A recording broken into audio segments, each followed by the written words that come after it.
Gusto ko lagi t-shirt. Tapos pag pinagdidress ako, sobrang sama ng loob ko. Para akong iiyak, gano'n. Parang namimiss ko yung pantalon. Gusto ko magpalit ng pantalon kasi lagi ako pinagdidress dati. Tapos, Black Panji, big fan. Tapos guys, nag-choir sing tayo boys din ako. Yes! Tapos, grade 6, nag-choir ako. Pumasok ako sa choir. Hindi ka straight, right? I'm sorry to ask. Yeah. Hindi ako straight, guys. Friend, hello. Tapos, nag-grade 6 ako. Di ba pumasok ako sa choir? Huba siya. Soprano yun, di ba? Supremo. Hello? Who's this?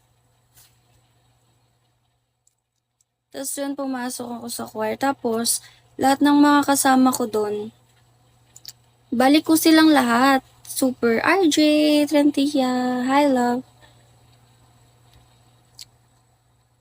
Hindi ako makangiti guys kasi super sakit ng dito ko. Kim! Tapos yun, di ba hindi sila lahat straight? Parang alam mo yun, parang may isa doon, sobrang lakas ng dating niya, tas super bait niya. Kasi na-attract ako sa mababait guys. Tapos yun, parang MU kami nun eh. Ilang years din siguro.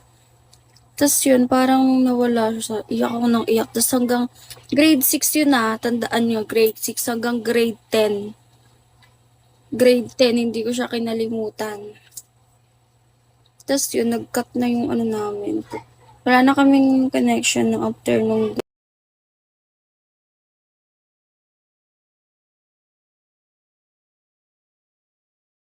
grade. Hello. Tapos yun, Ken, hello. Tapos yun, nalaman ko na na-attract ko sa babae kasi hindi ako nakamove on, bae. Tapos tuwing nakikita ko siya, iniyakan ko talaga siya nun. So yung nakikita ko siya, iba talaga.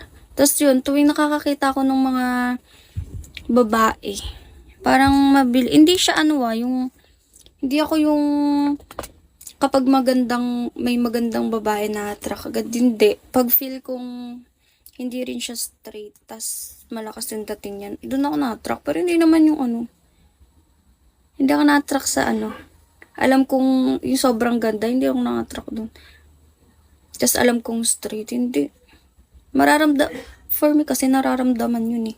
Nararamdaman ko kasi kung straight yung yung babae.